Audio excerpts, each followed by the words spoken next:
வாக்யஜ்ஞேன கல்பதாம்.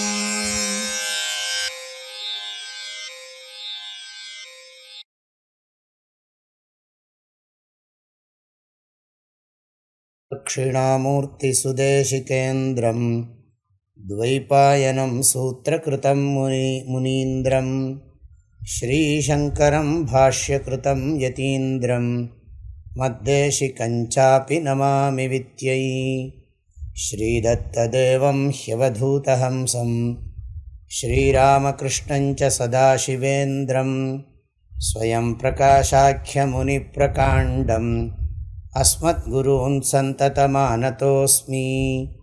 த்வமேவ மாதா ச பிதா த்வமேவ பந்துஷ்ச சகா த்வமேவ வித்யா த்ரவிணம் த்வமேவ சர்வம் மம தேவதேவ.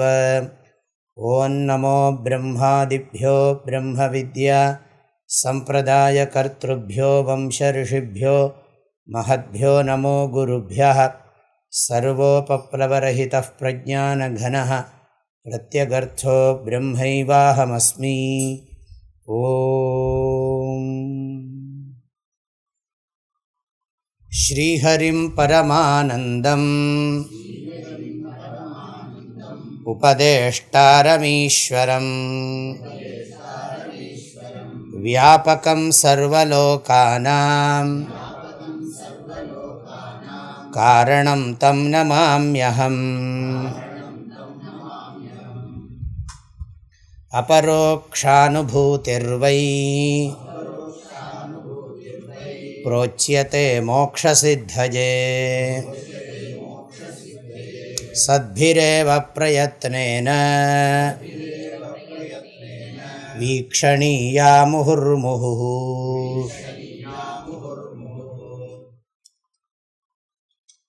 ஆச்சாரியர்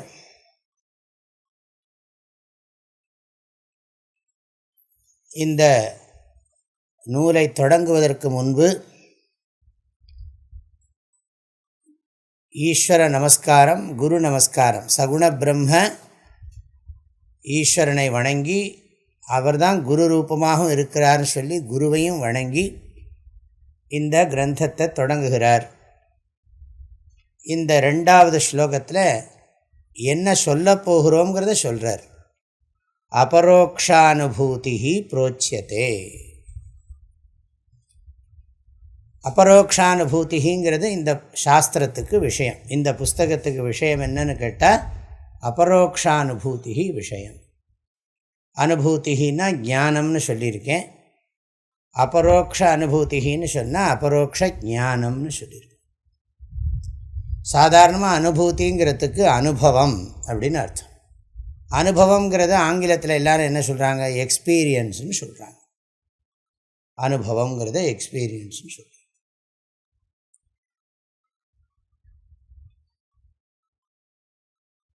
இந்த ஞானம் அனுபவங்கிறத பிரிக்க முடியாதுன்னு நேற்றுக்கு ஒரு கருத்து பார்த்தோம். அனுபவமாக இருக்கிற ஞானம், அனுபவம் இல்லாத ஞானம்னு நம்ம அப்படி விவகாரத்தில் அப்படி சொல்ல வேண்டிய ஏற்படுகிறது. வாஸ்தவமாக பார்த்தா ஞானம், இங்கே அனுபூதிங்கிற சொல்லுக்கு ஞானம்னு தான் அர்த்தம். இந்த அனுபவங்கிற வார்த்தை நிறைய பேருக்கு பழக்கத்தில் இருந்தாலும் இந்த இடத்துல நிறைய குழப்பம் ஏற்படும்.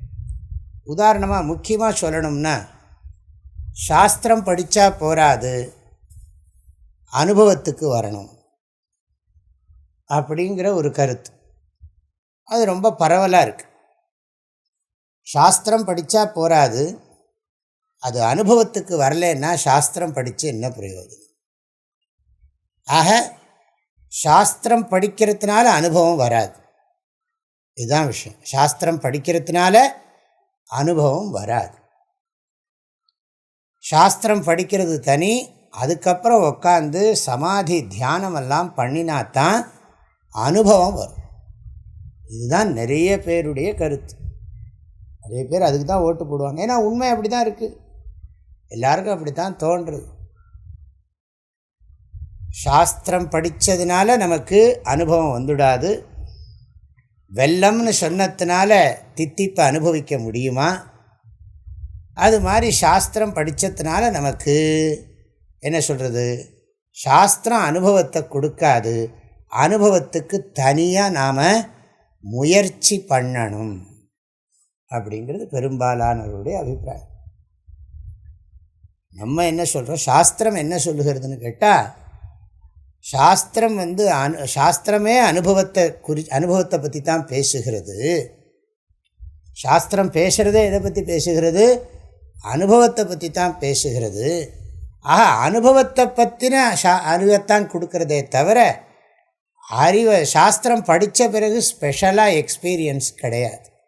பிரம்மானுபவம் ஆத்மானுபவங்கிறது சாஸ்திரம் படிக்கிறத தவிர தனியாக ஒன்று அப்படின்னு நினச்சிக்கிறோம். அதுதான் எல்லாரும் என்ன சொல்கிறது, காட் ரியலைசேஷன் என்னெல்லாமோ வார்த்தைகள்லாம் போட்டுக்கிறாங்க. அது அதனால் அது பிரம்மானுபவம், ஆத்மானுபவம், பிரம்மானந்த அனுபவம், இப்படிலாம் அது ஆனந்த அனுபவம் சொன்னோடனே நமக்கு கண்ணை மூடிக்கணும்னு தோன்றுறது. எல்லோரும் சில பேர்லாம் வகுப்பு நடத்துகிற போதே கண்ணை மூடி தியானத்துக்கு போயிடுவாங்க. குருவுக்கு சந்தேகம் வந்துடும், சிஷ்யன் தூங்குறானா இல்லை தியானத்தில் இருக்கானா தெரியாது.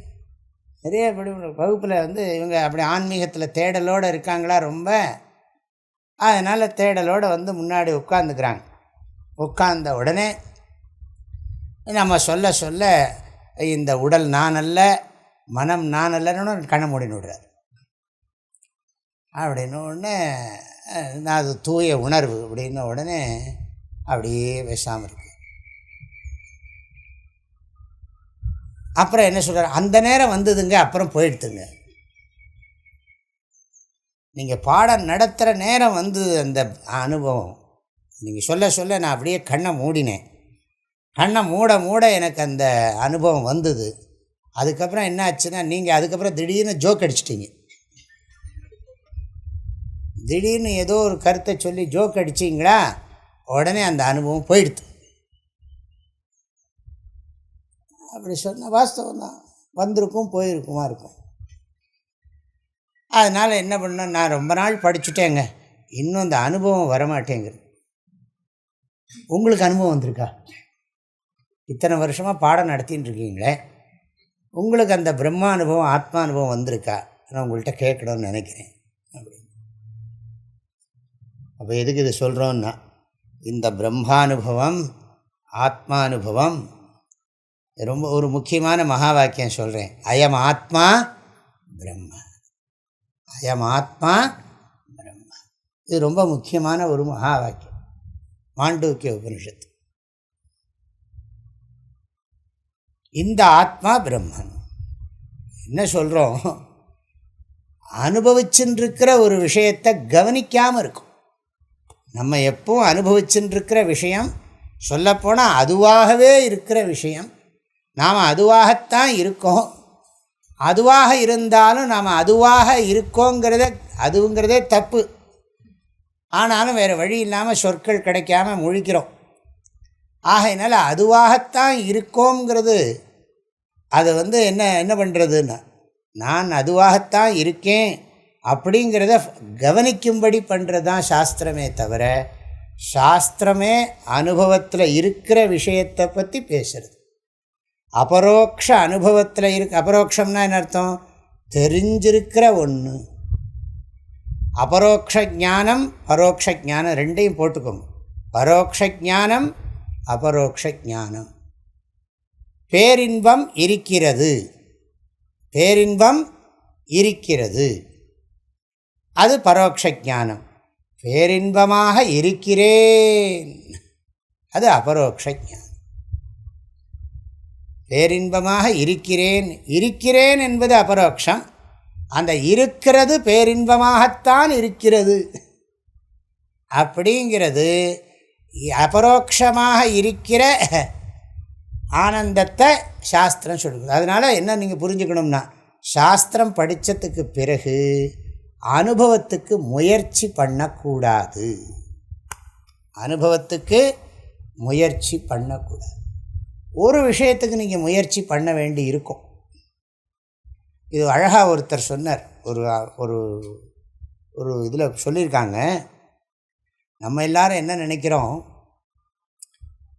மனிதன் இறை அனுபவம் பெறுவதற்காக ஏங்குகிறான். மனிதன் இறை அனுபவம் மனிதன்னா எல்லா மனிதர்களும் இல்லை, ஏதோ இந்த மாதிரி நம்மளை மாதிரி தப்பி தவறி போன சில கேஸ் அப்படின்னு நினைக்கிறேன். இல்லை நாங்களும் அதில் இல்லை, சும்மா பொழுது போகிறதுக்காக வந்திருக்கோன்னு நீங்கள் சொன்னீங்க வச்சுக்கோங்களேன், அது வேறு சமாச்சாரம். நான் நம்பின்ட்டு பேசுகிறேன், என்ன பண்ணுறது, இது ஓரளவுக்காக நம்ப வேண்டாமா? இங்கே வந்திருக்கிறவங்கள்லாம் வேதாந்தம் தெரிஞ்சுக்கணுங்கிறதுக்காக தான் வந்திருக்காங்க. முமுட்சுக்கள், ஜிக்ஞாசுக்கள், சாதன சதுஷ்டய சம்பன்னாள், அதில் ஏதோ கொஞ்சமாவது இருக்கும் அப்படின்னு நம்பித்தானே நான் சொல்ல முடியும். மனிதன் இறை அனுபவத்திற்கு முயலுகிறான், இறை அனுபவம் பெற வேண்டும் என்று ஏங்குகிறான். கேதாரநாதத்திற்கும் அமரநாதத்திற்கும் கைலாசத்திற்கும் ஊரூராக யாத்திரை செல்கிறான், நிறைய பூஜை பண்ணுகிறான், ஜபம் பண்ணுகிறான், தியானம் பண்ணுகிறான், யோகம் பண்ணுகிறான், பரோபகாரம் பண்ணுகிறான். எதற்காக? இறை அனுபவம் பெறுவதற்காக. இறை அனுபவம் பெறுவதற்காக. அவர் அந்த அறிஞர் ஒருத்தர் சொன்னார், இது நான் மாற்றி சொல்கிறேன், இறைவன் இப்பொழுது மனித அனுபவத்தை அனுபவித்து கொண்டிருக்கிறார். இறைவன் மனித உடல் தாங்கி மனித அனுபவத்தை பெற்றுக்கொண்டு இறை அனுபவத்துக்கு ஏங்குவது போல காட்சி அளிக்கிறார்.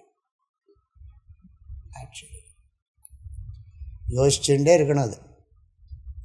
அதாவது நம்ம என்ன ஹியூமன் காட் எக்ஸ்பீரியன்ஸுக்கு ட்ரை பண்ணுறான். ஆனால் காடு தான் ஹியூமன் ஃபார்மில் இப்படி சம்சாரியாக திண்டாடின்னு இருக்கார். அதனால் என்ன பண்ணணும்னா, நம்ம முயற்சியெல்லாம் எதுலன்னா இறை அனுபவம் பெறுவதற்கோ பிரம்மானுபவம் பெறுவதற்கோ ஆத்மானுபவம் பெறுவதற்கோ இருக்கக்கூடாது. நம்ம முயற்சியெல்லாம் என்னென்னா, எதெல்லாம் தப்பாக புரிஞ்சுட்டு இருக்கோமோ அந்த தப்பாக புரிஞ்சுன்றதெல்லாம் ரொம்ப ஸ்ட்ராங்காக இருக்குது. சரியாக சொல்கிறது எத்தனை சாமிகள் எவ்வளவு தரம் சொன்னாலும் போக மாட்டேங்கிறது. சரியாக புரிஞ்சுட்டுருக்கிறது, அதாவது தப்பாக புரிஞ்சிருக்கிறது ரொம்ப பலமாக இருக்குது, அது ரொம்ப ஸ்ட்ராங்காக இருக்குது. அகம் தேகோஸ்மி, அகம் சம்சாரி அஸ்மி, புருஷோஸ்மி, பிராமணோஸ்மி, க்ஷத்ரியோஸ்மி, இதெல்லாம் இது ரொம்ப ஸ்ட்ராங்காக இருக்குது. இதெல்லாம் தப்பாக புரிஞ்சுட்டுருக்கிறது. தப்பான்னா வேதாந்தப்படி தப்பா, தர்மசாஸ்திரப்படி சரியாக இருக்கலாமோ என்னவோ. வேதாந்த சாஸ்திரப்படி நான் உடலாக இருக்கிறேன், நான் மனிதனாக இருக்கிறேன், ஆணாக இருக்கிறேன், பெண்ணாக இருக்கிறேன், பணக்காரனாக இருக்கிறேன், ஏழையாக இருக்கிறேன், படித்தவனாக இருக்கிறேன், பதவி இல்லாதவனாக இருக்கிறேன், பதவி உடையவனாக இருக்கிறேன், அப்படிங்கிறதெல்லாம் தப்பு. இந்த ராங் நோஷன்ஸ்னு இங்கிலீஷில் சொல்கிறாங்க, தவறாக புரிஞ்சுட்டுருக்கிறது. இந்த தவறாக புரிஞ்சுட்டுருக்கிறத நீக்கிறதுல தான் நம்ம முயற்சி இருக்கணுமே தவிர, அந்த தவறாக புரிஞ்சுட்டுருக்கிறது குறைய குறைய ஏதோ அனுபவம் வர்ற மாதிரி ஒரு தோற்றம். சம்ஸ்கிருதத்தில் ஒரு உதாரணம், பிரகிருஷ்ட பிரகாஷந்திரஹா அப்படின்னு சொல்லுவாங்க. சந்திரன் நல்லா பிரகாசமாக இருக்கான். கொஞ்ச நேரத்துக்கு முன்னால் சந்திரன் பிரகாசமாக இல்லை, இப்போ சந்திரன் ரொம்ப பிரகாசமாக இருக்கான். பௌர்ணமி என்னைக்கு பிரகாசமாக இருக்கான் சந்திரன். சந்திரன் பௌர்ணமி அன்னைக்கு பிரகாசமாக தான் இருக்கான். கொஞ்ச நேரத்துக்கு முன்னாடி பிரகாசமாக இல்லையான், இப்போ பிரகாசமாக இருக்கானா. எப்பவும் அவன் பிரகாசமாக தான் இருக்கான். மேகங்கள்லாம் கொஞ்சம் மறைச்சிருந்த மேகங்கள்லாம் போன உடனே இப்போ சந்திரன் நல்லா பிரகாசிக்கிறது. சந்திரன் மேகம் இருக்கிறதுக்கு முன்னாலே நல்லா தான் பிரகாசிச்சுட்டு இருந்தது, மேகம் வந்தபோதும் நல்லா தான் பிரகாசிச்சுட்டு இருந்தது, மேகம் போன பிறகும் நல்லா தான் ஒரே மாதிரி தான் பிரகாசிக்கிறது. ஆனால் நம்ம என்ன சொல்கிறோம், இப்போ தெளிவாக தெரியறது. இப்போ தெளிவாக தெரியல. நீ இதெல்லாம் நான் உபனிஷத்து 10 உபனிஷத்து வாசிச்சிருக்கேன், சொல்லிக் கொடுக்குற வாத்தியார் ஒழுங்காக சொல்லி கொடுத்தாருன்னா இந்த சரியாக போகும். அப்போ இதெல்லாம் படிக்க படிக்க என்ன ஆச்சுன்னா, எனக்கு படிக்க படிக்க நான் அதுக்கு தகுந்த மாதிரி ஒரு வாழ்க்கையை நடத்த வைராக்கியபூர்வமான ஒரு வாழ்க்கையை நடத்த எனக்கு கொஞ்சம் கொஞ்சமாக இந்த தேக வாசனை, லோக வாசனை, எல்லா வாசனையும் குறைஞ்சி போச்சு. விபரீத பாவனை நீங்கித்து. ஆக எதுக்கு சொல்கிறோன்னு கேட்டால், சாஸ்திரமே அனுபவத்தை பற்றி தான் பேசுகிறது. ஆக அனுபவத்துக்காக முயற்சி பண்ணக்கூடாது, ஒரு எக்ஸ்பீரியன்ஸுக்காக நீங்கள் ட்ரை பண்ணக்கூடாது. இப்படி பண்ணினீங்கன்னா சாஸ்திரத்தை நம்ம தப்பாக புரிஞ்சுனுட்டோன்னு அர்த்தம். சாஸ்திரம் யாரை பற்றி பேசுகிறது? என்னை பற்றி பேசுகிறது. நான் இருக்கேங்கிறது எனக்கு தெரிஞ்சதா தெரியாததா? தெரிஞ்சது. ஆனால் என்ன குழப்பமாக இருக்குது, நான்கிறது குழப்பமாக இருக்குது, உண்மையிலே நான் யாருன்னு தெரியலை. அப்போ அதுக்கு தான் சாஸ்திரம் ஹெல்ப் பண்ணுறது. எதெல்லாம் நான் இல்லையோ அதெல்லாம் நீக்கி எனக்கு உண்மையை உணர்த்துறது. ஆனால் நிறைய பேர் என்ன தான் படித்தாலும் இன்னும் அனுபவம் வரலையேன்னு ஏங்கின்னு இருக்காங்க. இது வேணால் சொல்லலாம், இன்னும் எனக்கு விபரீத பாவனை குறையலை அப்படின்னு. அதுக்காக வேண்டி அதையும் சொல்லிகிட்டே இருக்கக்கூடாது. எப்போ பார்த்தாலும் விபரீத பாவனையே கிடையாது ஆத்மாவுக்கு. அப்படி சொல்லுவோம், ஆத்மாவுக்கு விபரீத பாவனை கூட கிடையாது. விபரீத பாவனை இருக்குதுன்னு நினச்சாலே அதில் தோஷங்கள்லாம் வரும். பரவாயில்ல, போனால் போகிறதுன்னு ஒத்துக்கிண்டு சொல்கிறோம். இப்போ அபரோக்ஷானுபூதி அப்படிங்கிற வார்த்தைக்கு என்ன அர்த்தம்? சில புஸ்தகங்களில் சாஸ்திரத்தினால பரோட்ச ஞானம், அப்புறம் தியானத்தினால அபரோக்ஷ ஞானம் அப்படின்னு புஸ்தகத்தில் இருக்குது. அது நிதித்தியாசனம், அதை ஜாக்கிரதையாக புரிஞ்சுக்கணும். ஆக சாஸ்திரம் படிக்கிறதுனால பரோட்ச ஞானம், சாஸ்திரம் படித்து தியானம் பண்ணுறதுனால, நிதித்தியாசனம் பண்ணுறதுனால அபரோக்ஷ ஞானம்னு சொல்லி சாஸ்திரத்திலே சில இடங்களில் சொல்லப்பட்டிருக்கு. ஆனால் அதற்கு கவனமான அர்த்தம் புரிஞ்சுக்கணும். இந்த அனுபவத்துக்கு ஏங்கிறதுங்கிறத விட்டுவிடணும். ஏதோ ஒரு அனுபவத்துக்கு ஏங்குறோம் இல்லையா, அந்த ஏங்கிறத விட்டுவிடணும். அந்த தப்பான அனுபவத்தை நீக்கிறதுல தான் நம்ம முயற்சி பண்ணணும். அது சாஸ்திரம் என்ன சொல்கிறது? சப்ரதிபந்தக, நம்ம இன்னொரு பாஷையில் சொல்லுவோம், அதாவது சப்ரதிபந்தக அபரோக்ஷ ஞானம் பரோக்ஷ ஞானம் இவ பவதி, அப்பிரதிபந்தக அபரோக்ஷ ஞானமேவ அபரோக்ஷ ஞானம். அதாவது தடையோடு இருக்கிற அபரோக்ஷ ஞானம் பரோட்ச ஞானம் மாதிரி. தடையோடு இருக்கிற அபரோக்ஷ ஞானம், ஏன்னா ஆத்மா அபரோக்ஷம். ஆத்மா பரோட்சமாக அபரோக்ஷமானு கேட்டால், நான்கிறது தெரிஞ்சதா தெரியாததான்னு கேட்டால் ரொம்ப தெரிஞ்சது நான்.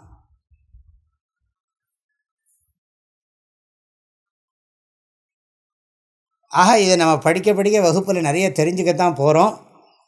இதை திரும்ப திரும்ப சொல்லிகிட்டே இருக்க போகிறோம். அதனாலே நமக்கு தெரியும், அபரோக்ஷானுபூத்தின்னு சொன்னால் நீங்கள் சொல்ல உள்ளங்கை நெல்லிக்கனி போல நான் யார் என்பது எனக்கு தெளிவாக விளங்குகிறது.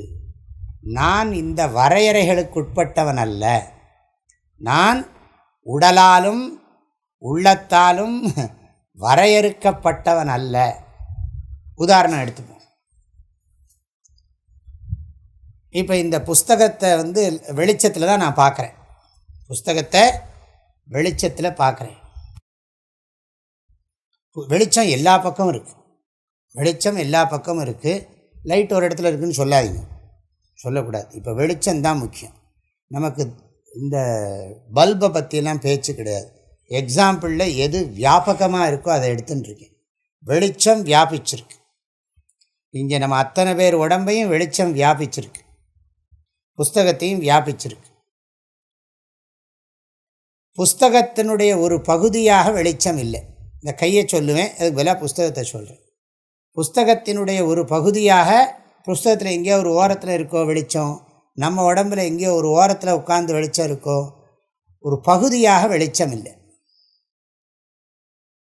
புஸ்தகத்திலேருந்து உற்பத்தி ஆகிறதோ வெளிச்சம், நம்ம உடம்புலேருந்து வெளிச்சம் உற்பத்தி ஆகலை. அப்புறம் புஸ்தகத்தினுடைய ஒரு பகுதியும் அல்ல, புஸ்தகத்திலேருந்து உற்பத்தி ஆகிறதும் இல்லை. புஸ்தகத்தோட குணமாக வெளிச்சம் அப்படின்னா நம்ம உடம்போட குணமும் இல்லை. நம்ம சகப்பாக இருக்கிற மாதிரி கருப்பாக இருக்கிற மாதிரி வெளிச்சம் நம்முடைய குணமானா அதுவும் இல்லை. வெளிச்சம் புஸ்தகத்துக்கு வேறாக இருக்கு. புஸ்தகத்துக்கு வேறாக வெளிச்சம் இருக்குது. புஸ்தகம் முழுக்க வியாபிச்சிருக்கு, நம்ம உடம்பையும் வியாபிச்சிருக்கு.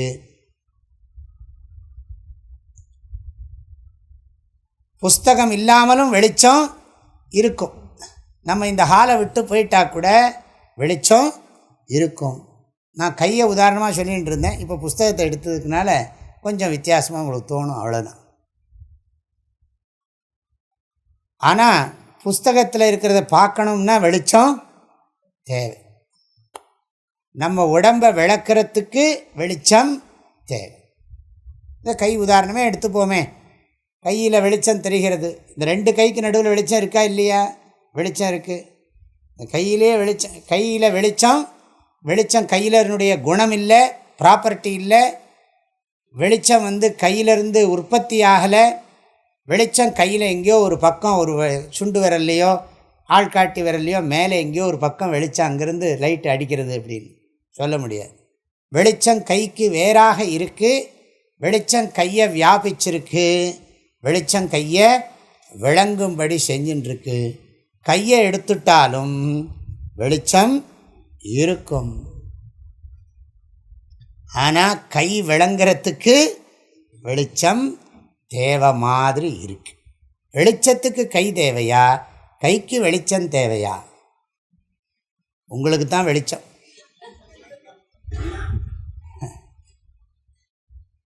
புஸ்தகத்துக்கு வெளிச்சம் தேவையா, வெளிச்சத்துக்கு புஸ்தகம் தேவையான்னு கேட்டால் புஸ்தகம் படிக்கிறதுக்கு வெளிச்சம் தேவை.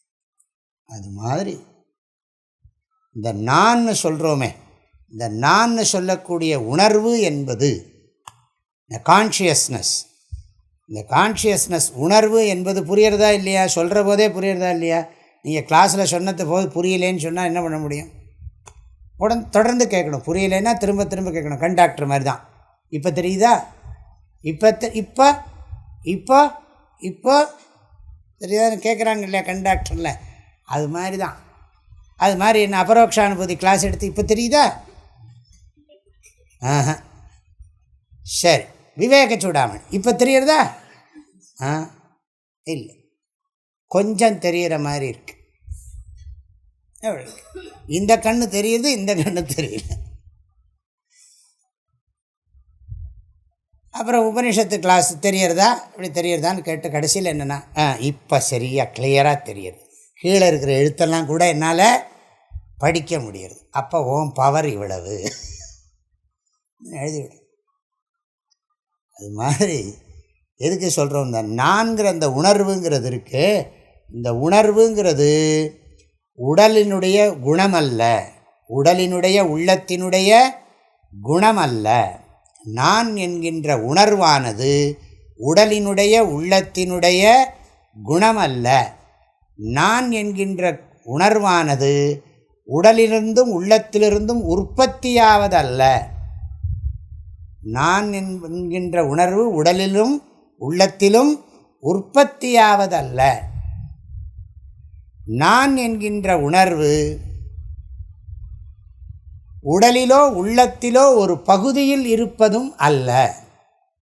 உடலிலோ உள்ளத்திலோ ஒரு பகுதியில் இருப்பதும் அல்ல. நான் என்கின்ற உணர்வானது உடலுக்கும் உள்ளத்திற்கும் வேறாக இருந்து கொண்டு, கை உதாரணம், வெளிச்சம் மறக்கக்கூடாது. நான் என்கின்ற உணர்வு உடலுக்கும் உள்ளத்திற்கும் வேறாக இருந்து கொண்டு உடலையும் உள்ளத்தையும் ஒளிர்விக்கிறது, பிரகாசப்படுத்துகிறது. நம்ம அத்தனை பேருக்கு இந்த எக்ஸ்பீரியன்ஸ் இருக்கா இல்லையா? சந்தேகமாக இருக்கா? உங்களுக்கு இருக்குங்கிறது எங்களுக்கு தெரியுது. அது வேணால் அந்த இது வேணால் இருக்குது, எங்களுக்கு ஒன்றும் வரலன்னு சொல்லிடாதீங்க. நான்கிறது இப்போ நான் சொல்கிற போதே நீங்கள் ஒருத்தரும் உங்களை நினச்சிக்கணும்.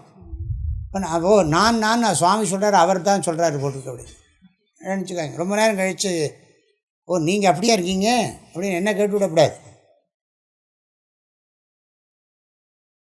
நான் என்கின்ற உணர்வு உடலுக்கும் உள்ளத்திற்கும் வேறாக இருந்து கொண்டு உடலையும் உள்ளத்தையும் ஒளிர்விக்கிறது. உடலும் உள்ளமும் இல்லாவிட்டாலும் நான் என்கின்ற உணர்வு இருக்கும். உடலும் உள்ளமும் இல்லாவிட்டாலும் நான் என்கின்ற உணர்வு இருக்கும். உடலையும் உள்ளத்தையும் நான்கிறத நினைக்கிறதுக்கு உடலும் உள்ளமும் தேவைப்படும். நான்கிறத நினைக்காட்டாலும் நான் எப்போ நான் நான் நான் நினச்சிட்டேவா இருக்கோம். ஆனால் நான் இருக்கோமா இல்லை, நான்கிறது இல்லாமல் எது வேலை செய்யும்? ஒரு சாமியார் சொன்னாராம், முக்தி அடையிறதுக்கு என்ன பண்ணணும் சுவாமின்னு கேட்டாங்க. நான் போகணும்னு நான் அவனை அவரோட வச்சு அடிச்சுட்டான்.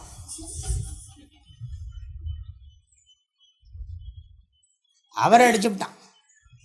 நான் போகணும், நீங்கள் தானே சொன்னீங்க சாமி, நீங்கள் நான் போகணும்னு சொன்னீங்க, இப்போ உங்களை போக்கடிச்சிட்டா வந்துடும்ல எனக்கு முக்தி.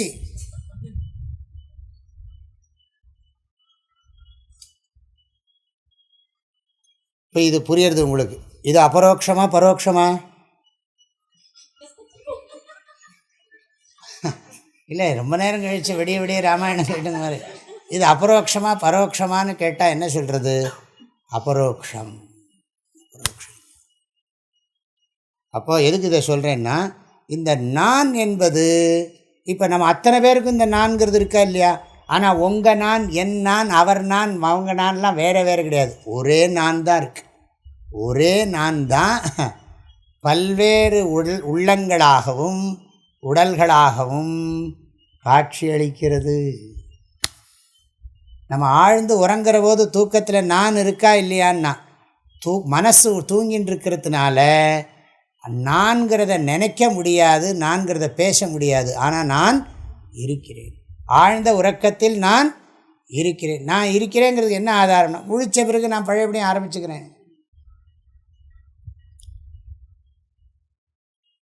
அப்போ நீங்கள் என்ன புரிஞ்சுக்கணும்? இந்த நம்மளை வரையறைப்படுத்துறது எது, நம்மளை லிமிட் பண்ணுறது எது, வரையறுக்கிறது எதுன்னு கேட்டால் உடலும் உள்ளமும் நம்மை வரையறுக்கிறது.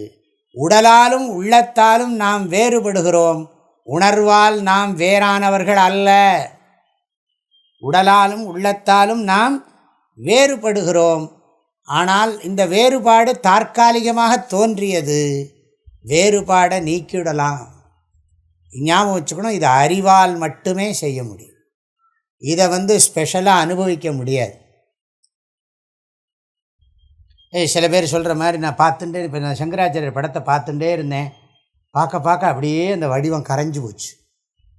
அப்புறம் அங்கே ஒரு ஜோதி இருந்தது. அப்புறம் அந்த ஜோதி என்ன ஆச்சுன்னா சாமியார் தலையை சுற்றிட்டு, அப்புறம் அந்த ஜோதி அப்படியே போச்சு. இப்படி எல்லார்ட்டையும் வேணால் வச்சுங்களேன், உங்கள் ஒருத்தட்டையும் இந்த ஜோதி வந்து இப்படி போச்சு. இவர் பக்கத்தில் இவருக்கு வரல, ஏன்னா இது ஏதோ ப்ராப்ளம் ஆளு, அதனால் வரல. எல்லாம் அதாவது அதுக்கு ஏதாவது கண்ணில் தோஷம் இருக்கும், இல்லாட்டி ஏதாவது மனசில் ஏதாவது கற்பனையாக இருக்கும். அறிவுனால் இதை தெரிஞ்சுக்கிறோம். இதுக்கு பேர் தான் அபரோக்ஷ அனுபூதி. இதுக்கு மேலே நான் ரொம்ப சிரமப்பட முடியாது. அப்புறம் அபரோக்ஷ அனுபூதி. அபரோக்ஷ அனுபூதி சொன்னால் தெளிவான அறிவு, நேரடியான அறிவு. எதை பற்றிய நேரடியான அறிவு? என்னை பற்றிய நேரடியான அறிவு. நான் முழுமையானவன் என்கின்ற என்னை பற்றிய நேரடியான அறிவு. நான் முழுமையானவன், முழுமை அடைய தேவையில்லை.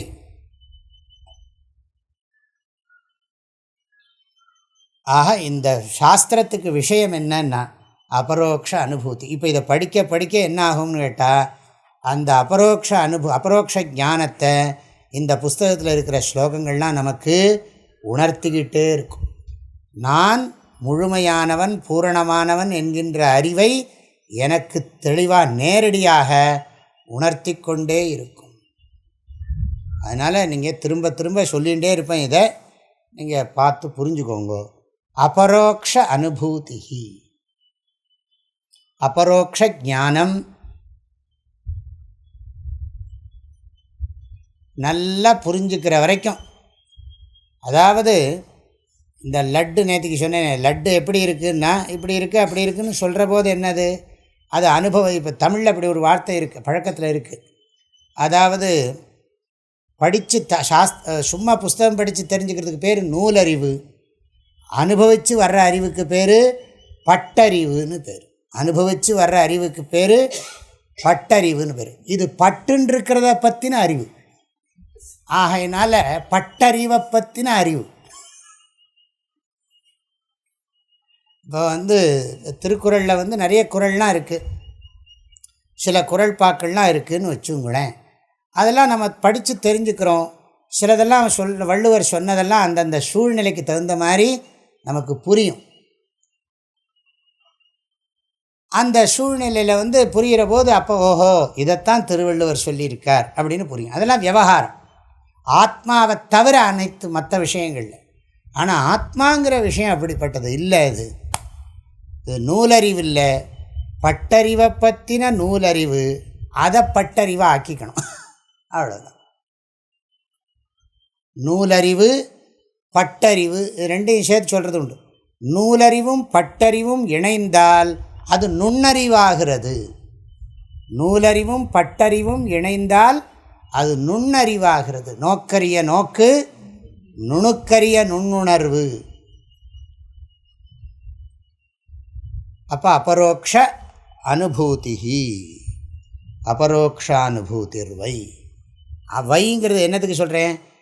இதெல்லாம் படித்தவங்களுக்கெல்லாம் நல்லா புரிஞ்சிருக்கிற விஷயம். யாரெல்லாம் சாஸ்திரங்களை, வேதாந்த சாஸ்திரங்களை படிச்சிருக்காங்களோ அவங்களுக்கு இந்த தெளிவான அறிவு இருக்குது. அந்த தெளிவான அறிவை விரும்புகிற உங்களுக்கும் நான் சொல்லித்தரேன் அப்படிங்கிறது தான் விஷயம். அபரோக்ஷானுபூதிர்வை புரோச்சியத்தே. புரோச்சியத்தேன்னு சொன்னால் பிரகர்ஷேண உச்சியத்தே. சந்தேகத்துக்கு இடம் இல்லாமல் உங்களுக்கு தெளிவாக புரியும்படி சொல்லிக் கொடுக்கப் போகிறேன். உச்சியத்தே, பெரியோர்களால் சொல்லப்படுகிறதுன்னு சொல்லலாம். புரோச்சியத்தே, புரோச்சியத்தே. இந்த கான்டெக்ஸ்டில் இங்கே என்ன அர்த்தம்னா, நான் அதை சொல்லுகிறேன். நம்ம போட்டுக்கணும் வக்ஷ்யாமி, பிரவக்ஷ்யாமி, சொல்லுகிறேன் அப்படி. எதற்காக சொல்லுகிறீர்கள் அப்படின்னா, மோக்ஷசித்தையே, மோக்ஷசித்தையே வக்ஷ்யாமி. மோக்ஷம் அடையிறதுக்காக சொல்கிறேன். பணம் சம்பாதிக்கிறதுக்காக சொல்லலை, உலக சுகம் அனுபவிக்கிறதுக்காக சொல்லலை, இன்னும் புண்ணியம் பண்ணுறதுக்காகவும் சொல்லலை, மோக்ஷம் அடையிறதுக்காக சொல்கிறேன். மோக்ஷம்னா என்ன? தன்னை பற்றிய அறியாமையை நீக்கி தன்னுடைய உண்மையை உணர்ந்து தன்னில் தான் இருத்தல் என்பதே மோக்ஷம். தன்னிடத்தில் உள்ள அறியாமையை போக்கி தன்னை பற்றிய உண்மையை உணர்ந்து தன்னில் தான் இருத்தலே முக்தி என்பதாகும். அத்வைத வேதாந்த சித்தாந்தப்படி இப்படிதான் மோட்சத்துக்கு லட்சணம். மோட்சத்துக்கு லட்சணம் வித்யாரண்ய சுவாமி சொல்கிறார். மோக்ஷோ நாம ஸ்வவித்யா கல்பித அநாத்ம தேகாதி ஆத்மத்வ அபிமான ரூப பந்த நிவృத்தித்வாரா ஸ்வஸ்வரூப அவஸ்தானம் தஸ்ய சித்திஹி பிராப்திஹி ததர்த்தம். மோக்ஷ சித்தையே, மோக்ஷம் சித்திப்பதற்காக நமக்கு இந்த உலகத்தில் நிறைய பற்று இருக்குது, நிறைய பற்று இருக்குது. நம்ம பிறக்கிறதுக்கு முன்னால் நமக்கு இவ்வளோ பற்று இல்லை. நம்ம செத்து போன பிறகு இந்த பற்றை வச்சுன்னு திண்டாட வேண்டியதுதான், ஒன்றும் பண்ண முடியாது. நமக்கு நிறைய கல்டிவேட் பண்ணி டெவலப் பண்ணி வச்சுருக்கோம்.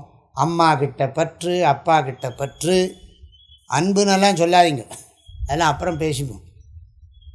எல்லார் இடத்துலையும் நமக்கு அவங்க இல்லைன்னு சொன்னால் என்னவோ, கணவனோ மனைவியோ குழந்தையோ, எல்லாரிடத்துலையும் யாரெல்லாம் நமக்கு பாதுகாப்பு தருகிறார்களோ, யாரெல்லாம் நமக்கு சந்தோஷம் கொடுக்கிறார்களோ அவங்க இடத்துலலாம் நமக்கு ஒரு பற்று பிடிப்பு இருக்குது. நம்மாழ்வார் என்ன சொன்னார்? அற்றது பற்றனில் உற்றது வீடு, அற்றது பற்றனில் உற்றது வீடு. பற்ற நீக்கினாலே முக்தின்னர். அப்போ இந்த பற்று நிறைய இருக்குது. தமிழில் பாட்டே இருக்கே, தாய்மானவர் பாட்டு. பற்றிய பற்று அற உள்ளே தன்னை பற்றச் சொன்னான், பற்றி பார்த்த இடத்தே பெற்றதை ஏதென்று சொல்வேன், சற்றும் பேசாத காரியம் பேசினான் தோழி. ஆக இந்த பற்று நிறைய வச்சுருக்கோம். பற்று இருக்கிற இடத்துல இன்பமும் உண்டு, துன்பமும் உண்டு. கணவனோ மனைவியோ ரெண்டு பேர் ஒரு இடத்துல அவங்களுக்கு ஒருத்தருக்கு பற்று இருந்த அட்டாச்மெண்ட் இருந்தால், அதனால் பொன் குழந்தையோ பிள்ளை பையனோ யாராக இருந்தாலும் சரி, அட்டாச்மெண்ட் இருந்தால் இன்பமும் உண்டு, துன்பமும் உண்டு. நம்ம என்ன நினைக்கிறோம்?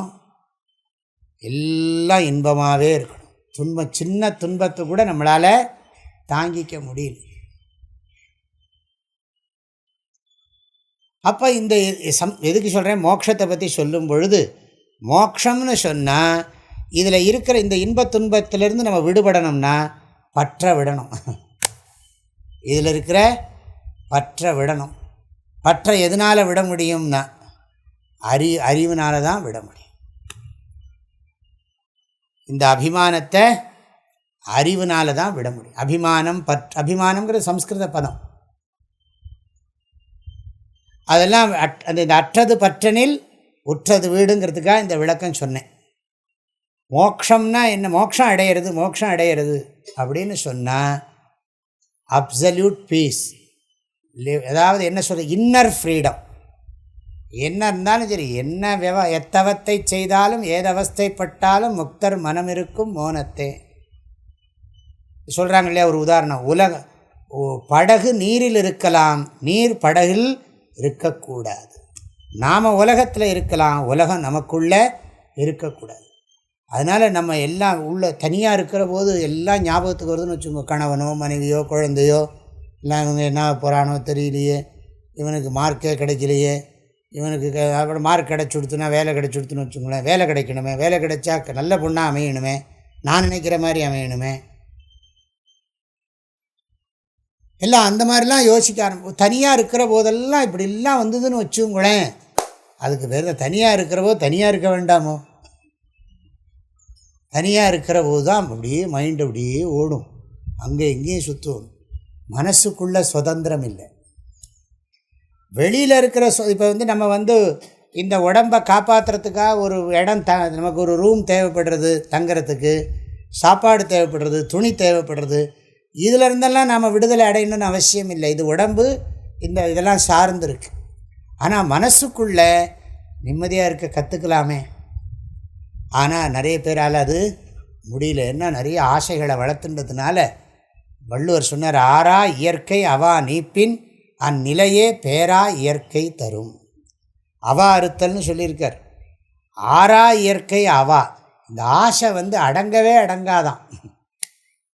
அதை நீக்கினா தன்னிடத்தில் இருக்கிற பேரின்பம் தானே விளங்குங்கிறார்.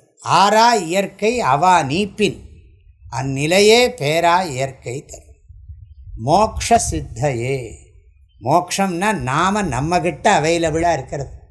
எதையெல்லாமோ நினச்சிக்கிண்டு அப்படியெல்லாம் கவலைப்படாமல் எண்ணங்களை மதிக்காமல் இருக்கிறது தான் முக்தி. எண்ணங்களை ஒரு எண்ணத்தையும் மதிக்கக்கூடாது. அப்போனா இந்த புஸ்தகத்தில் இருக்கிறதையும் மதிக்கக்கூடாதுன்னா மதிக்க பரவாயில்ல, நீங்கள் அப்படி இருந்துட்டா போதும்.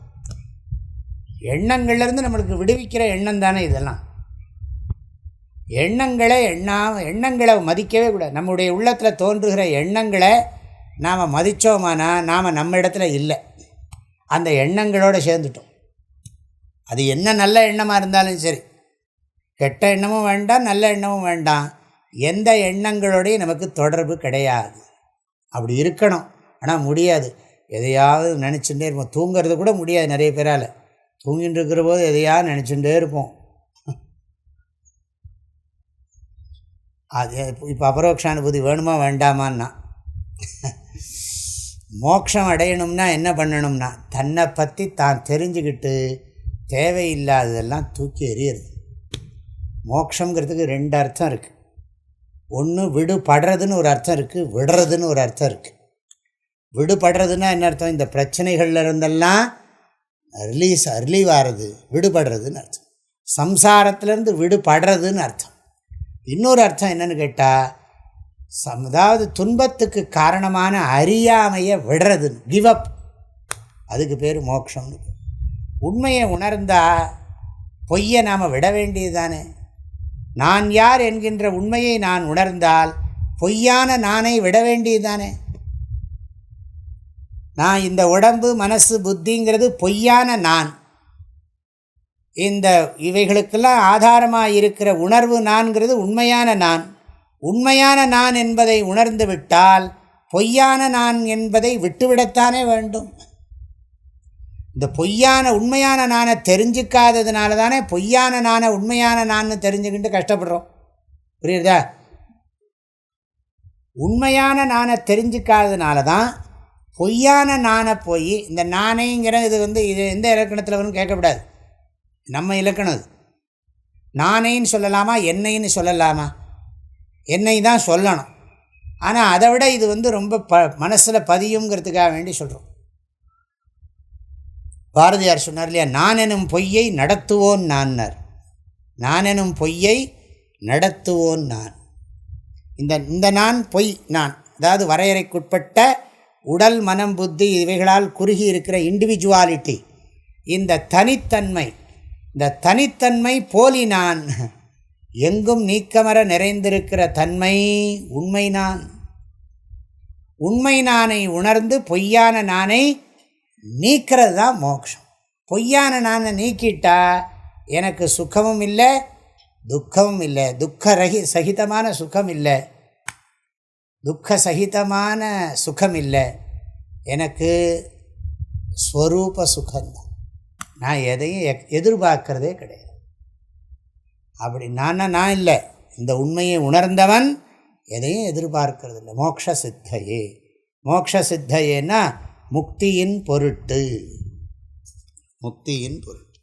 நம்ம புஸ்தகத்தை எல்லாம் எந்த புஸ்தகத்தை எடுத்தாலும் கடவுளே எனக்கு வேறு ஒன்றும் வேண்டாம், மோட்சம் கொடு, முக்தி கொடு, பிறவாத பெருநிலையை கொடு, இரவா பெருநிலை, பிறவாத இரவாத நிலையை கொடு அப்படின்னு தான் கேட்குறாங்க. அப்போன்னா இதோட கஷ்டம் தெரியணும். ஏன் அப்போ இது வேண்டான்னு சொன்னால் அது கஷ்டமாக இருக்கிறது தானே வேண்டாம்போம். கஷ்டமாக இருக்கிறது தானே வேண்டான்னு சொன்னோம்.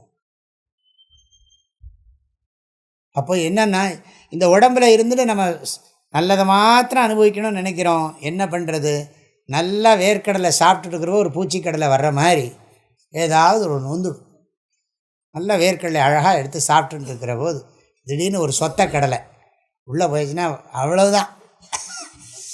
அத்தனை கடலையும் உள்ள சாப்பிட்ட கடலையோட டேஸ்டெல்லாம் போய் இதுக்கப்புறம் இது வாயை கழுவி அதுக்கப்புறம் சர்க்கரை எடுத்து வாயில் போட்டு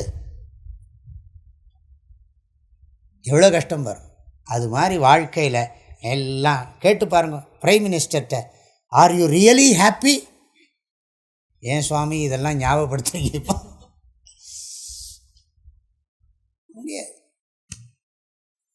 அதனால தான் எவ்வளவு விவகாரங்கள் இருந்தாலும் வேதாந்தத்தை படிச்சுட்டே இருந்தீங்கன்னு சொன்னால் உங்களுக்கு கொஞ்சம் கொஞ்சமாக மனசில் என்ன ஆகும்னா, சனியாவது ராகுவாவது கேதுவாவது, வீட்டில் இருக்கிற பிரச்சனையாவது, வீட்டு பிரச்சனை, குடும்ப பிரச்சனை, நாட்டு பிரச்சனை, அந்த பிரச்சனை, ஒரு பிரச்சனை இல்லை, கனவு, இதெல்லாம் சும்மா பம்மாத் அப்படின்னு சொல்லி எல்லாம் தூக்கி போட்டு நம்ம அதுக்கெல்லாம் மதிப்பே தரவே மாட்டோம். ஆனால் நம்ம என்ன பண்ணுறோம்? இல்லை இதெல்லாம் இருக்கட்டும் சுவாமிகளே, நடைமுறையில் என்னென்னா என்ன நடைமுறையே இல்லைன்னு சொல்லிட்டு இருக்கேன் ஐயா. இதெல்லாம் இருக்கட்டும் சுவாமிகளே, இந்த நடைமுறைன்னு ஒன்று இருக்குது பாருங்க. அதில் என்னென்னா நடைமுறையே பொய்ன்னு பேசின்னு இருக்கேன். ஆனால் நடைமுறையை பற்றி என்னென்னா நடைமுறை அப்படி தான்ப்பா இருக்கும், தகராறு பிடிச்சதாக தான் இருக்கும். அப்போ நம்ம என்ன பண்ணுறோம்? யாரையாவது திருத்த பார்க்குறோம்.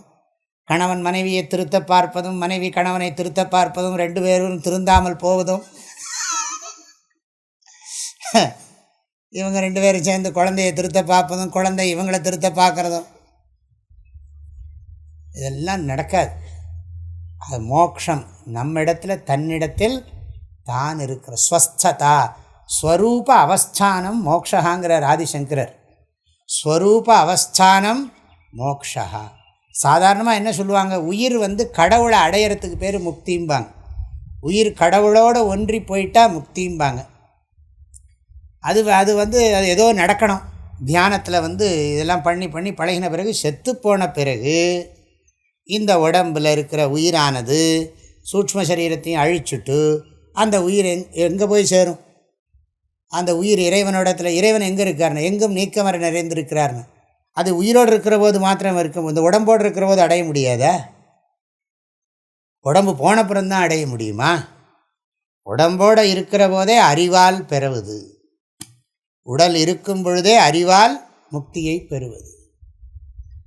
ஆக அபரோக்ஷானுபூதிர்வை மோக்ஷசித்தையே புரோச்சியதே. இது மோட்சத்துக்காக சொல்கிற, இதுதான் பிரயோஜனம். சுவாமி இந்த புஸ்தகத்தை படித்தா என்ன கிடைக்கும் அப்படின்னு கேட்டால், உனக்கு இந்த உலகத்தில் என்ன நடந்தாலும் அதை பற்றி சந்தோஷப்படவும் மாட்டேன், கவலைப்படவும் மாட்டேன்.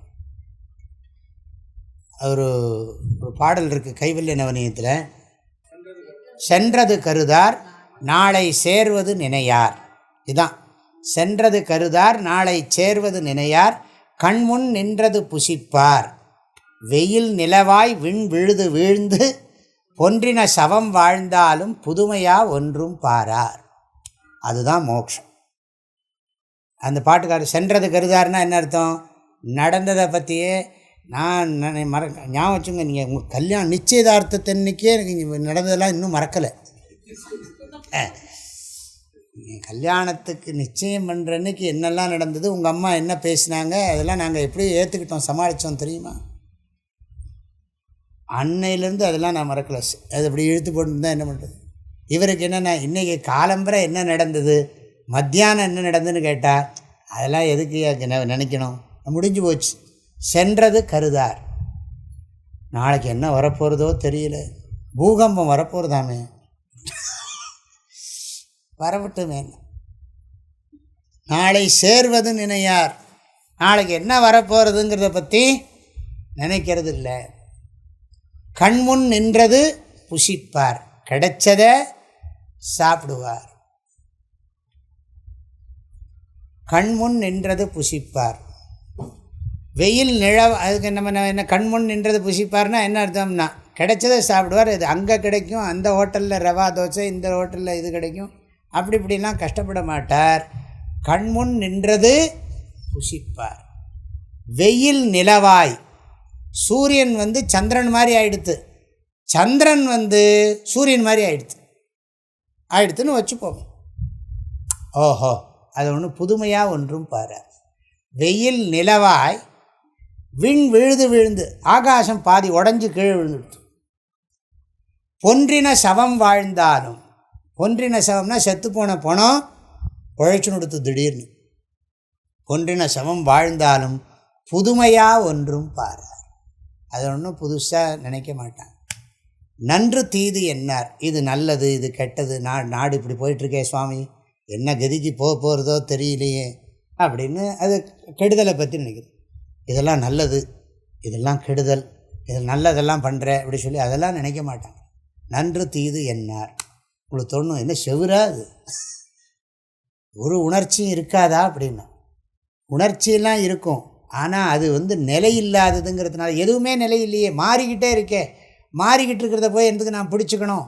மாறாத பொருளாக நான் இருந்து கொண்டு மாறுவதை பிடிக்காமல் இருக்கிறது தானே வேலை. மாறாத பொருளாக தன்னை உணர்ந்து மாறுகின்றவைகளை மதிக்காமல் இருப்பதே முக்தி. அவ்வளோதான். மாறாத பொருளாக தன்னை உணர்ந்து மாறுகின்றவைகளை மதிக்காமல் இருப்பதே முக்தி. அது எதனால் கிடைக்கும்னா, அபரோக்ஷ அனுபூதி புஸ்தகத்தை படித்தா கிடைக்கும். ஆனால் அதுக்கு என்ன தகுதி, அதான் 2வது வரியில் வருது. சத்பிரேவ சத்பிரேவ பிரயத்னேன முமுஹு முகுஹு முகுஹு வீக்ஷணீயா. இந்த அபரோக்ஷ அனுபூதியை படிக்கிறதுக்கு யாருக்கு தகுதின்னா, சத்பிரேவ, சத்பிகின்னு சொல்கிறார், பன்மையில் போட்டுட்டார். ரொம்ப சௌரியமாக போச்சு நமக்கு. இல்லாட்டி யாரோ ஒருத்தனுக்கு தான் சொல்லி போட்டிருந்தா நம்ம வர முடியாது. அந்த ஒருத்தன் நான் இல்லைன்னு தீர்மானமாக இருப்போம். நான் ஒருத்தனாக இருக்கேன்னு நினைக்கப்படாதோ முடியும். நம்ம இல்லை நமக்கு இல்லை, அது வேறு இந்த செல்ஃப் கிரிட்டிசிசம். நான்லாம் அதுக்கு தகுதி இல்லை சார் அப்படின்னு சொல்லிவிடும். இங்கே சத்பிகி, சத்பிகின்னு சொன்னால் நல்லவர்களால், நல்லோர்களால். நல்லவர்கள்னால் என்ன அர்த்தம்? இங்கிலீஷில் சொல்கிறாங்களே எத்திக்ஸு, மாரல், வேல்யூ அப்படின்னு இங்கிலீஷில் சொல்கிறாங்க. நல்ல தர்மத்தை அனுஷ்டிக்கிறவன், ஒழுக்கமான வாழ்க்கை வாழ்கிறவன், முறையான வாழ்க்கை வாழ்கிறவன், அவர்களால் தான் இது முயற்சி பண்ணணும் அப்படின்னு சொல்கிறது. யாருக்கு இதுக்கு தகுதி இருக்குன்னா, கடவுள் நம்பிக்கை, இதெல்லாம் பல விஷயங்கள் சொல்ல போகிறார். சத்பிகிங்கிறது விளக்கமாக வரப்போகிறது. சத்பிகி இஸ் ஈக்குவல் டு சாதன சதுஷ்டய சம்பன்னைஹி. சாதன சதுஷ்டய சம்பத்தி உடையவர்களால்னு அர்த்தம். ஆனால் நான் 2 அர்த்தம் சாதாரணமாக சொல்கிறேன். நல்லோர்களால், நல்ல வாழ்க்கை வாழ்பவர்களால் இந்த புத்தகமானது முக்தியின் பொருட்டு அடிக்கடி படிக்கப்பட வேண்டும் அப்படிங்கிறது கருத்து.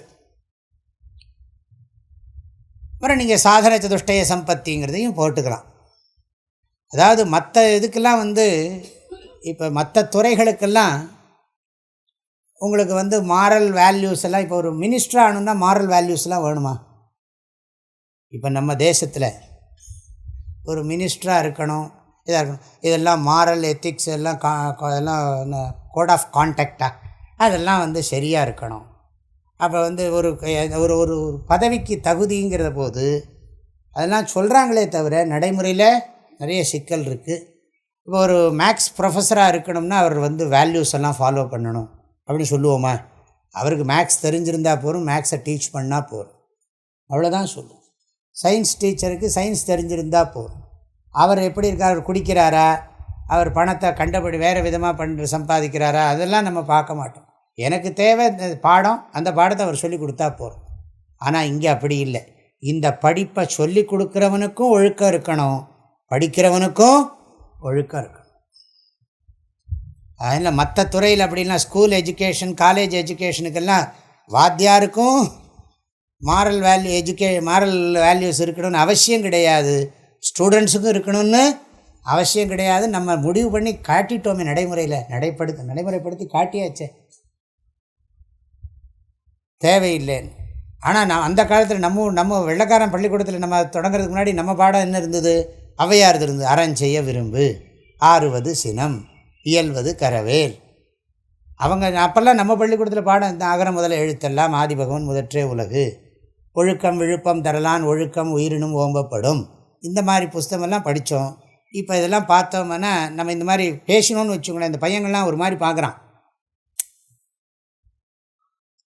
வாத்தியார் இப்படி பேசவும் முடியாது. வாத்தியார் பாடம் நடத்துகிற போது இவன் எங்கேயாவது இருந்தால் வாத்தியார் ஒன்றும் சொல்ல முடியாது.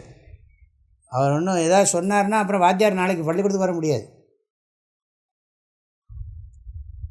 இதெல்லாம் நீங்கள் ஒப்பிட்டு பார்க்குறதுக்காக சொன்னேன். சத்பிகிங்கிறதுக்காக என்ன இங்கே அர்த்தம்னா, நல்லோர்களால் மட்டுமே பார்த்தா பிரயோஜனம், அவங்களுக்கு தான் பிரயோஜனமாக இருக்கும். இல்லாட்டி சும்மா வெறும் என்னது வேர்ட்ஸாக தான் தெரியுமே தவிர, என்னையா புஸ்தகம் இருக்குது ஒரே எழுத்தாக இருக்குது அப்படின்னு அவ்வளோதான் சொல்ல முடியும். புஸ்தகம் இருக்க ஒரே எழுத்தாக இருக்குது, வார்த்தையாக இருக்குது, அவ்வளோதான் சொல்ல முடியுமே தவிர ஒன்றும் புரியாது. ஆசிரியர் சொல்லி கொடுத்தாலும் புரியாது. ஆஹா சத்பிரேவ, சாதன சதுஷ்டய சம்பத்தியை உடையவர்களால் மட்டுமே. வீக்ஷணீயா, வீக்ஷணீயா அபரோக்ஷ அனுபூதி வீக்ஷணீயா. வீக்ஷணீயான்னா என்ன அர்த்தம்னா, நல்லா பார்க்கணும்னு அர்த்தம். அந்த புஸ்தகத்தை பாருப்பா, திரும்ப திரும்ப பாருப்பான்லாம் சொல்கிறாங்க பாருங்கள். அது மாதிரி வீக்ஷணீயான்னா நல்ல விசேஷேன ஈக்ஷணீயா, வீக்ஷணீயா நல்ல பாடம் வாத்தியாரும் சரியாக சொல்லித்தரணும், நாமளும் ஒழுங்காக படிக்கணும். சக வீரியம் கரவாவகை. வீக்ஷணீயான்னா நன்றாக பார்க்கணும்னு சொல்கிறது. நன்றாக பார்க்கணும்னா அர்த்தம் படிக்கணும்னு அர்த்தம். நான் அதை படித்து பார்த்தேன் அப்படின்னு சொல்கிறது உண்டா இல்லையா? படித்து நான் கேட்டு பார்த்தேன், நான் தொட்டு பார்த்தேன், எல்லாத்துலேயும் பார்த்தேன்னு சொல்கிற பழக்கம் நமக்கு இருக்குது. அது மாதிரி வீக்ஷணீயா, நன்றாக இதை பார்க்க வேண்டும். இந்த அபரோக்ஷ அனுபூதி புஸ்தகத்தை, இந்த சாஸ்திரத்தை நன்றாக பார்க்க வேண்டும். நீங்கள் போட்டுக்கணும், குருமுகேன, குருவின் துணையோடு படிக்க வேண்டும். பிறகு நாம் தனியாக படிக்க வேண்டும். அப்புறம் நம்ம நல்லா புரிஞ்சுட்டா நம்மளும் முமுட்சுக்களுக்கு சொல்லிக் கொடுக்கறதுக்காகவும் சொல்லிக் கொடுக்கவும் செய்யணும். நம்ம குருக்கிட்ட படிக்கணும், நாம் தனியாகவும் இருக்கிற போது படித்து பார்க்கணும். அப்புறம் யாராவது நல்ல தகுதி உள்ளவங்க கிடைச்சா தகுதியுள்ளவங்க கிடைச்சா அவங்கக்கிட்ட வா வாங்கி உட்கார் உனக்கு சொல்கிறேன்னு அவன் ஓடுற மாதிரி பண்ணிடக்கூடாது. அது கேட்குறதா இருந்தால் சொல்லியும் கொடுக்கலாம். வீக்ஷணியாங்கிறதுக்கு என்ன அர்த்தம் இருக்குன்னா, நாம் குருக்கிட்ட படிக்கிறது, நாம் தனியாக படிக்கிறது, நாம் இன்னொருத்தருக்கு படித்து சொல்லி கொடுக்கறது, எல்லா அர்த்தமும் அதில் அடங்கிறது. வீக்ஷணியா சத்பிரேவ வீக்ஷணியா. ஏவன்னு ஒன்று இருக்குது, ரொம்ப முக்கியம். நல்லோர்களால் மட்டுமே, சாதன சதுஷ்டய சம்பத்தி உடையவர்கள் மட்டுமே மற்றவங்களுக்கு இது பிரயோஜனப்படாது. அவங்களுக்கு வேஸ்ட் ஆஃப் டைம் மாதிரி. அது அவங்களுக்கு நிறைய பிஸியாக இருக்காங்க சம்சாரத்தில், உலக வாழ்க்கையில். அவங்களுக்கு இதெல்லாம் சரி வராது. ஆகையினால இந்த சாதன சதுஷ்டய சம்பத்தி உடையவர்களுக்கு மட்டுமே, உடையவர்கள் மட்டுமே இந்த புத்தகத்தை படிக்க வேண்டும். அவர்கள் நாளைக்கு கிளாஸுக்கு ஆள் குறைஞ்சிருமா என்னன்னு தெரியாது எனக்கு. அவர்கள் மட்டுமே இதை படிக்க வேண்டும். சரி, எப்படி இப்போ வீக்ஷணியான பிரயத்னேன வீக்ஷணியா. இதுக்குன்னு டைம் கொடுத்து கரெக்டாக 4 மணிக்கு வகுப்புன்னு சொன்னால் ஓடி ஒன்று முயற்சியை விடாமல் படிக்கணும். பிரயத்தனம்னா என்ன? முயற்சி. முயற்சிக்கு ஆப்போசிட் என்னது? சோம்பேறித்தனம். சோம்பேறித்தனம். ஆலஸ்யம் ஹி மனுஷ்யானாம் சரீரஸ்தோ மகான் ரிபுஹு. மத்தியானம் கொஞ்சம் தூங்கலான்னு நினச்சேன், 3 மணிக்கு தான் தூங்கினேன். அதுக்குள்ளே கிளாஸ் முடிஞ்சு போச்சு, 5 மணி ஆகிடுது. அப்படி தூங்கிடக்கூடாதுன்னு அர்த்தம். ஆலஸ்யம் ஹி மனுஷ்யானாம் சரீரஸ்தோ மகான் ரிபுஹு நாஸ்தி உத்தியம சமோ பந்துஹு எம் கிருத்வா நாவசீததி அப்படின்னு ஒரு அழகான ஸ்லோகம். அதாவது இந்த உடம்போட கூடவே இருக்கிறது சோம்பேறித்தனம். அது இந்த வாழ்க்கைக்கு, இந்த உடம்புக்குள்ளே இருக்கிற உயிருக்கு அது சத்ரு. முயற்சி தான் இந்த உயிருக்கு உறவினன். முயற்சியை செய்து எவனும் கீழ்நிலை அடைந்ததில்லை, தாழ்ந்ததில்லை. முயற்சி திருவினையாக்கும். முயற்சின்மை இன்மை புகுத்துவிடும். உள்ளுவதெல்லாம் உயர் உள்ளன்பர் வள்ளுவர். மற்றது தள்ளினும் தள்ளாமை நீர்த்து. அதாவது பண்ணுறேன், நல்ல முயற்சி பண்ணு, பிரயோஜனம் கிடைக்காட்டாலும் பரவாயில்ல, முயற்சியை விடாதேம்பர். உள்ளுவதெல்லாம் உயர் உள்ளல். உள்ளுவதுன்னா அங்கே முயற்சின்னு அர்த்தம். வெள்ளத்தனைய மலர் நீட்டம் மாந்தர்தம் உள்ளம்ங்கிறதுக்கு அங்கே ஊக்கம்னு அர்த்தம். உள்ளத்தனையது உயர்வுன்னா ஊக்கத்தை பொறுத்து உயர்வுன்னு அர்த்தம். உள்ளத்தனையது மனசை பொறுத்து உயர்வுன்னு சாதாரணமாக சொல்லலாம். ஆனால் அந்த அதிகாரம் ஊக்கமுடைமை அதிகாரம். உள்ளத்தனையது உயர்வு. பிரயத்தனேன, எத்தனம்னு சொன்னாலே முயற்சி. பிரயத்தனம்னா என்ன அர்த்தம்? நல்லா முயற்சி பண்ணணும். எல்லாம் சொல்லுவான் பக்கத்தில், நீங்கள் போய் இதெல்லாம் படித்து உங்களுக்கு என்னங்க கிடைக்க போகுது? சாமியாருக்கும் நேரம் போகல, உங்களுக்கும் பொழுது போல. இதெல்லாம் படித்தா எதா கிடைக்குங்களா? என்னமோ மோட்சங்கிறாங்க. ஒன்றும் தலையும் புரியல, வாலும் புரியல. சொல்லுவாங்களா மாட்டாங்களா? மாமியார் போனால் மருமக கமெண்ட் அடிப்பா, மருமக போனால் மாமியார் கமெண்ட் அடிப்பாங்க. சில சமயம் தப்பி தவிர 2 பேரும் வரலாம். இவங்க 2 பேரும் கமெண்ட் அடிக்கிறதுக்கு வேற ஒரு ஆள் இருக்கும். இதெல்லாம் என்ன? அதெல்லாம் கமெண்ட்ஸை பற்றி கவலைப்படக்கூடாது. நம்ம தனியாக பிறந்திருக்கோம், உலகத்தில் தனியாக போயாகணும். நம்ம கூட பெத்த தாயும் தந்தையும் கூட நம்ம உயிரை விட்டு உடம்பை விட்டு பெரியிற போது நம்ம கூட வரப்போகிறதில்லை. தாய் தந்தை வருவாங்களா? பையனோ குழந்தையோ இறந்து போயிடுதுன்னு சொன்னால் அம்மா அப்பா கூட வந்துடுவாங்களா என்ன? யாரும் வரப்போகிறது. ஆகையினால் நம்ம வந்தோம், நம்ம மோட்சத்தை அடையிறதுக்கு வழியை பார்த்துன்னு மோட்சத்தை அடையணும். அதே சமயம் எல்லாரையும் மதிக்கிறோம், அன்பாக இருக்கணும். ஆனால் ஜாக்கிரதையாகவும் இருக்கணும். மாதா நாஸ்தி பிதா நாஸ்தி நாஸ்தி பந்து சகோதரா அர்த்தம் நாஸ்தி கிரகம் நாஸ்தி தஸ்மாத் ஜாக்கிரத. இல்லை, விழிப்புணர்வோடு இரு. சரி, இன்னொரு வார்த்தையும் போட்டிருக்குதுல. சரி, ஒரு தரம் படித்தா போருமா அப்படின்னா, உனக்கு புரிகிற வரைக்கும் விடாத. முகுஹு வீக்ஷணியா சொல்கிறாங்க இல்லையா? யாரோ ஒருத்தன் பாடினானா, பாடின உடனே எல்லாருமா சேர்ந்து மக்கள்லாம் சேர்ந்து ஒன்ஸ் மோர் அப்படின்னானா.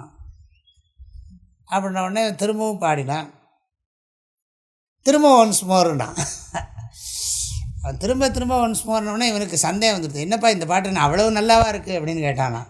இல்லை பாட்டை பற்றி இல்லை, நீ சரியாக பாடுற வரைக்கும் உன்னை பாட விடுறதில்லை,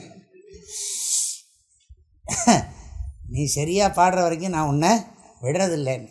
அது மாதிரி புரிகிற வரைக்கும் நீங்கள் விடக்கூடாது. நான் சொன்னேன் இல்லையா, தெரிகிறதா?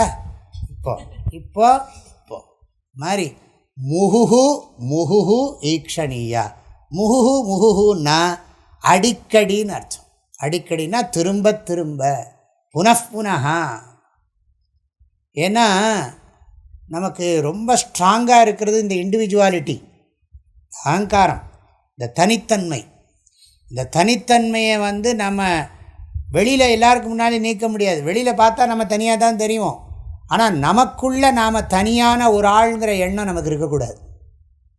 நம்ம பார்க்குறதும் எல்லாரையும் ஒருத்தரையும் பார்க்குறோம், ஒருத்தரையும் தனித்தனியாக ஆள் நினைக்கிறோம், அதுவும் உண்மை இல்லை. எல்லாம் பொம்மைப்பா, நீயும் பொம்மை நானும் பொம்மை, நினச்சி பார்த்தா எல்லாம் பொம்மை. பொம்மைக்குள்ளே ஏதோ காற்று இருக்குது, காற்றோ ஸ்பேஸோ இருக்குது. அது மாதிரி நம்ம அத்தனை பேர் இருக்கோம். இல்லை நான் நான் நான் நம்ம தனித்தன்மை இருக்கே, தடித்து போயிருக்கிற தனித்தன்மை. இந்த தனித்தன்மை தின்னாய் இல்லாமல் போகணும். இந்த அகங்காரம் ரொம்ப தடியாக இருக்கிற அகங்காரத்தை சின்னதாக்கி அப்புறம் இல்லாமல் பண்ணிடும். ஏதோ அதான் நானெனும் பொய்யை நடத்துவோன் நான்.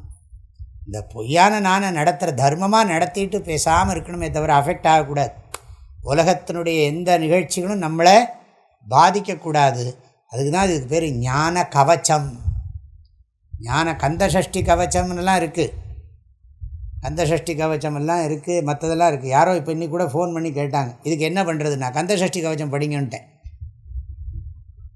ஏன்னா அவங்கள்ட்ட போய் நான் அபரோட்சானுபூதிவாக சொல்ல முடியும். கஷ்டி எத்தனை தடவை படிக்கணும்னா ஒரு தடவாவது படிங்க. அதுலேயே போட்டிருக்கு 36 உருக்கொண்டுன்னு போட்டிருக்கு. ஆகினால ஒரு நாளைக்கு 36 தடவை படித்தா நல்லது. இல்லை ஒரு தடவாவது படிக்க சொல்லுங்க. எதுக்கு? வேறு ஒன்றும் இல்லை. மாப்பிள்ளை குடி போதையிலே இருக்காராம் எப்போவுமே. என்ன பாருங்க, மாப்பிள்ளை எப்போ பார்த்தாலும் குடி போதையிலே இருக்காராம். அவருக்கு என்ன பரிகாரம் பண்ணுறது சுவாமி அப்படின்னு நம்மள்கிட்ட கேட்குறாங்க. அதை அவரை படிக்க சொல்கிறதா நாங்கள் படிக்க சொல்கிறேன்னா, உங்கள் பொண்ணை படிக்க சொல்லுங்கோ, நீங்களும் படியுங்கோ. அவருக்கும் நல்ல நேரம், அவர் நல்ல மூடில் இருந்தார்னா நீங்கள் கொடுங்கோ, படிக்க சொல்லுங்க அவர்கிட்ட அப்படி சொல்லுங்க. என்ன பண்ணுறது? அவங்களுக்கு என்ன பண்ணுறது தெரியல, கஷ்டமாக இருக்குது, மனசுக்கு கஷ்டமாக இருக்குது. வேறு யார்கிட்ட கேட்குறது? யாரோ ஒருத்தட்ட கேட்கணும். நம்ம கிடைச்சோம். எனக்கு கந்தசஷ்டி கவச்சம் கிடைச்சிது. சரி, அவர் அது வேற சொல்கிறார். ஏற்கனவே அது நமக்கு தெரியும், நம்ம நம்ம நம்ம என்ன சொல்கிறோம் தெரியும். எப்போது நம்மளை பார்த்துருக்கார். அவர் பேசுகிற போது அவர் ரூபமும் தெரியல, ஒன்றும் நமக்கு ஞாபகத்துக்கு வரமாட்டேங்குது. அவர் எப்போ அப்போ நீங்கள் ஒரு தடவை நான் இந்த பிரச்சனையை சொன்னேன், நீங்கள் இதுக்கு அச்சோபதிகம் படிக்க சொன்னீங்க, படித்து சரியாக போச்சு, அதனால தான் உங்கள்கிட்ட கேட்குறேங்கிறார். நான் கடவுளை வேண்டின்னு இதுவும் சரியாக போகணும். அச்சோபதிகம் படிக்க சொன்னேன் நீங்கள், அது சரியாக போச்சு, நல்லாயிடுச்சு, அதனால் இதை படிங்க. முடிஞ்ச உடனே நீங்கள் ஆளாள் கொண்டு வந்துடுவாங்க. நம்ம அபரோட்சானுபூதி தான் படிக்க போகிறோம். முகுஹு முகுஹு வீக்ஷணீயா, அடிக்கடி படிக்கணும். மணி ஆகிடுத்து, அதனால் நாளைக்கு படிப்போம். ஈஸ்வரோ குருராத்மேதி மூர்த்தி பேத விபாகினே வ்யோமவத் வியாப்த தேஹாய தட்சிணாமூர்த்தஜே நமஹ. ஐயனே எனதுள்ளே நின்று அனந்த ஜன்மங்களாண்ட மெய்யனே உபதேசிக்க வெளிவந்த குருவே போற்றி. உய்யவே முக்தி நல்கும் உதவிக்கோர் உதவினாயேன் செய்யுமாறொன்றும் காணேன் திருவடி போற்றி போற்றி. மூர்த்தியெல்லாம் வாழி எங்கள் மோன குருவாழி அருள் வார்த்தை என்றும் வாழி அன்பர் வாழி பராபரமே. ஓம் சாந்தி ஷாந்தி ஷாந்தி. ஹரி ஓம். ஆதிகுருநாத ஸ்வாமிக்கு